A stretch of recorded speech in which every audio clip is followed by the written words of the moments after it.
बिस्मिल्लाहिर्रहमानिर्रहीम वस्सलातु वस्सलामु अला सय्यिदिल मुरसलीन।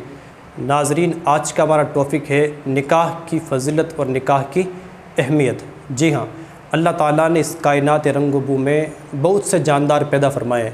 किसी को इंसान बनाया, किसी को जानवर बनाया, और इनमें आपस में नर और मादा भी बनाया है, और दोनों में नफसानी ख्वाहिशात भी अल्लाह ताला ने रखी है। अब चूँकि हम इंसान हैं, अशरफुल मखलूक़ात है, तो हमारे रविश ज़िंदगी में, हमारे तरीक़े ज़िंदगी में और जानवरों में फ़र्क होना चाहिए कि जानवर जब चाहे जहाँ चाहे अपनी नफसानी ख्वाहिशात को पूरा कर लेते हैं, मगर इंसान के गले में जब अल्लाह ताला ने अशरफुल मखलूक़ात का तमगा रखा है तो उसकी ज़िंदगी भी जानवरों से बिल्कुल बेहतर होनी चाहिए। इस्लाम ने इस ख्वाहिशात के तकमील के लिए निकाह का तोहफ़ा इंसानों को अता फ़रमाया। जी हाँ, निकाह अल्लाह ताला की अज़ीम इबादत भी है और फ़रीक़ैन का आपसी मामला भी है, और अल्लाह ताला के तमाम पैगम्बरों ने निकाह फ़रमाया है। हज़रत मुफ्ती अहमद यार ख़ान नईमी फ़रमाते हैं कि दो इबादतें ऐसी हैं जो हज़रत आदम अलैहिस्सलाम की तख्लीक़ से लेकर क़यामत तक ज़मीन पर बाकी रहेंगी। उनमें से एक ईमान है और एक ही निकाह है। ये दोनों चीज़ें आदम अलैहिस्सलाम की पैदाइश से शुरू हैं और क़यामत तक ज़मीन पर बाकी रहेंगी, और ख़ुदा के तमाम पैगम्बरों ने निकाह फ़रमाया है। अल्लाह ताला कुरान करीम में इरशाद फरमाता है कि वलक़द अरसलना रसूलन मिन क़ब्लिका वजअलना लहुम अज़वाजन व ज़ुर्रिय्या, कि बेशक हमने तुमसे पहले रसूल भेजे और उनके लिए बीवियाँ और बच्चे रखे हैं। जी हाँ, इसी तरह सरकार इरशाद फरमाते हैं, तिरमिज़ी शरीफ की हदीस है कि चार चीज़ें खुदा के पैगम्बरों की सुन्नत से हैं, अल हयाउ व तअत्तुरु व सिवाकु वन निकाहु, हया करना और खुशबू का इस्तेमाल करना और मिसवाक इस्तेमाल करना और निकाह करना। ये चार चीज़ें अल्लाह ताला के पाक पैगम्बरों की सुन्नत है। अल्लाह के तमाम पैगम्बरों ने निकाह फरमाया है। गोया मोमिन अगर निकाह करता तो खुदा के तमाम पैगम्बरों की सुन्नत को अपनाता है।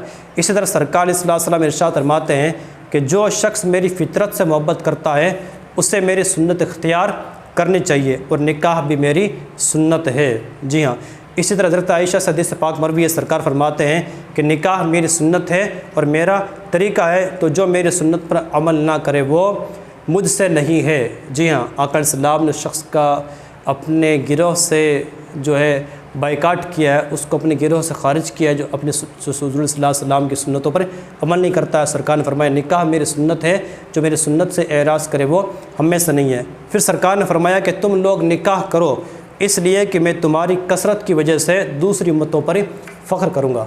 अगर मुसलमान निकाह करेगा तो आका सल्लल्लाहु अलैहि वसल्लम की उम्मत में इजाफ़ा होगा, औलाद बढ़ेगी, मुसलमान बढ़ेंगे, हुज़ूर की उम्मत की तादाद बढ़ेगी, तो आका सल्लल्लाहु अलैहि वसल्लम क़यामत के दिन अपनी उम्मत को देखकर फ़ख्र फरमाएंगे। तो निकाह ये आका सल्लल्लाहु अलैहि वसल्लम की पसंदीदा सुन्नत है। आका सल्लल्लाहु अलैहि वसल्लम निकाह करने वालों को देखकर क़यामत के दिन में खुशी का इज़हार फरमाएंगे।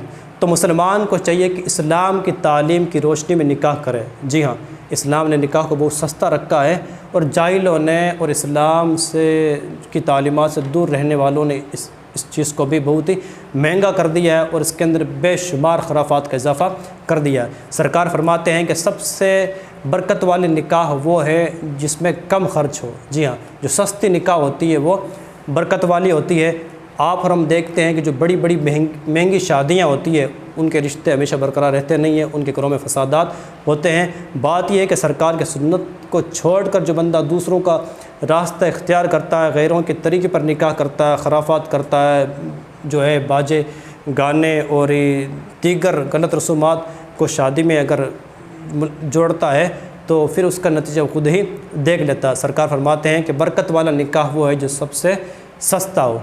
इसी तरह सरकार फरमाते हैं निकाह ये रिस्क में बरकत का ज़रिया भी है।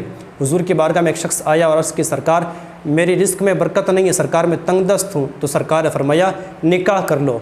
तो आका करीम सल्लल्लाहु अलैहि वसल्लम के हुक्म की तामील करते हुए उसने निकाह की तो अल्लाह ताला ने उसके रिस्क में इजाफ़ा कर दिया।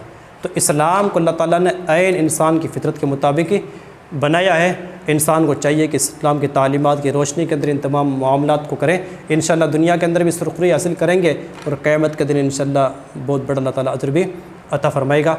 अल्लाह ताला हमें नबी पाक सल्लल्लाहु अलैहि वसल्लम की तालीम की